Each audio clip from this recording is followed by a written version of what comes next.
जैसा कि पिछली वीडियो में आप सभी को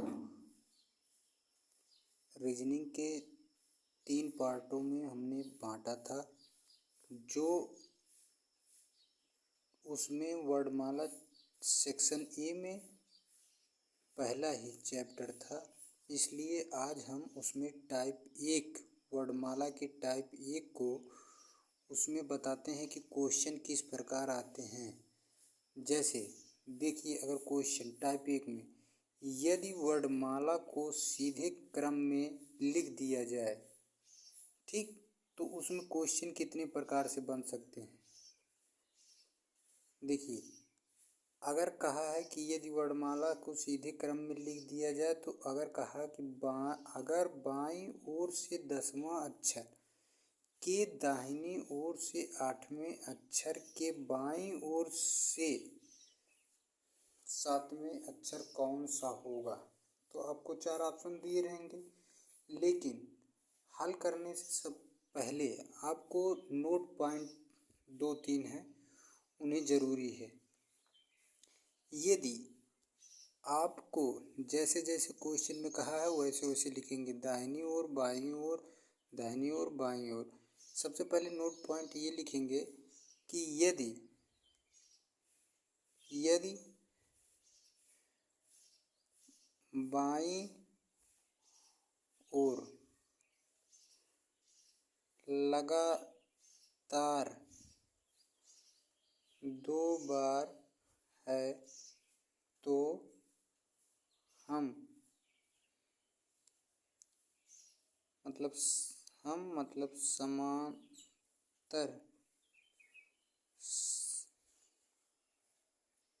समान शब्द बोले तो हम दोनों वैल्यू में घटा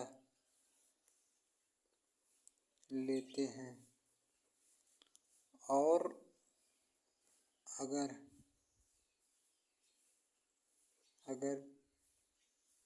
विपरीत कहे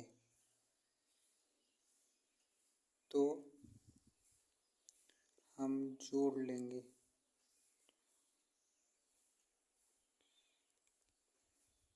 जैसे देखिए, दायां को हम राइट कर देते हैं और बायां को लेफ्ट, ठीक।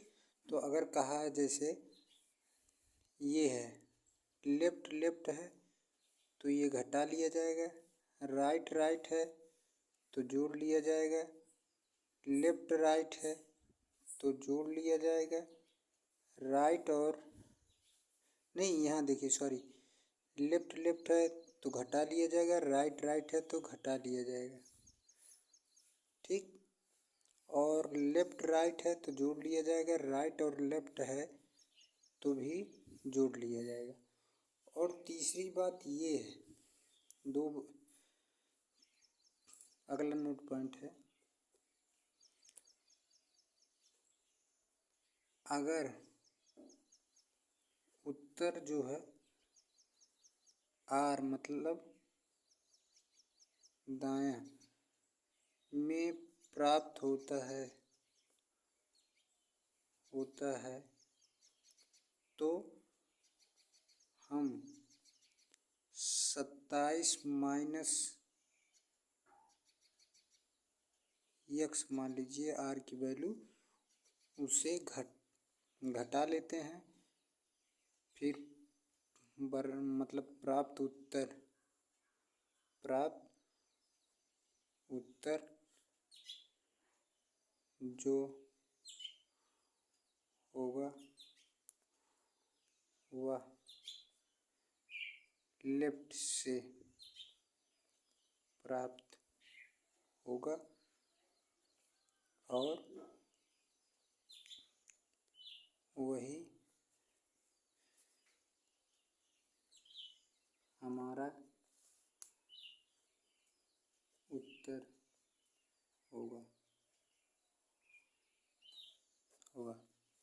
जैसे ऊपर क्वेश्चन दिया था, अगर बाईं ओर से 10वां अक्षर, तो हम इसे लिखते हैं कि बाईं ओर को यल मान लेते हैं और इसके बराबर 10 लिख देते हैं। फिर इसके बाद कहा है दाहिनी ओर से 8वें अक्षर, दाहिनी ओर को आर लिख देते हैं 8वें अक्षर। फिर इसके बाद कहा है इन्होंने बाईं ओर से 7वां अक्षर कौन सा होगा, फिर बाईं ओर से 7वां अक्षर कौन सा होगा, देखिए ठीक ऐसे कहा है। तो हम सबसे सर्वप्रथम ये करते हैं कि दोनों को सबसे पहले लेफ्ट है राइट है, तो दोनों को हम जोड़ लेते हैं और जो हमारा पहला पद रहेगा उसी की वैल्यू लिखते हैं। जैसे 10 प्लस आर, ये हमारा हो जाएगा 10 प्लस आर, और फिर इसके बाद ये आर है तो अभी हम ये 10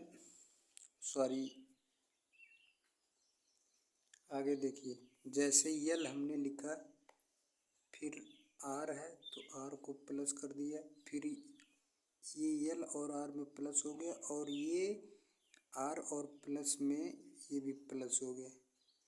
लेकिन अब इसकी वैल्यू हम लिखते हैं 10 प्लस 8 प्लस 7। लेकिन ध्यान रहे आर और आर की वैल्यू जो है प्लस में रहेगी, और यल की वैल्यू नहीं, आर और आर की वैल्यू माइनस में, यल और यल की वैल्यू जो है माइनस में। तो हम सबसे पहले समान है तो समान को घटा लेते हैं। 10 में से 7 गए 3 प्लस 8 हमारा आ जाएगा आंसर नंबर 11। ठीक, तो 11 बराबर हमारा होता है, ये लेफ्ट से प्राप्त होगा इसलिए हमारा 11 है। और यह सेकंड विधि हम लगाते हैं, सेकंड मेथड से। जैसे यही हम आर क्रम से लिखे हैं तो यल और आर को हम सबसे पहले जोड़ लेते हैं तो हो जाएगा हमारा 18, हो जाएगा 18। फिर इसके बाद यल है, ये यल में हमारा 18 प्राप्त होता है। फिर यल 7 है, तो यल 7 है और यल दोनों समान है इसलिए घटा लिया जाएगा तो उत्तर आएगा यल 11, और 11 की वैल्यू होती है हमारी के। ठीक, नोट पॉइंट सबसे ज़रूरी, एक आपको सबसे ज़रूरी ये है कि आपको ए से लेकर जेड तक ABCD याद होना चाहिए और किसके विपरीत में कौन सा अक्षर आता है वो याद होना चाहिए।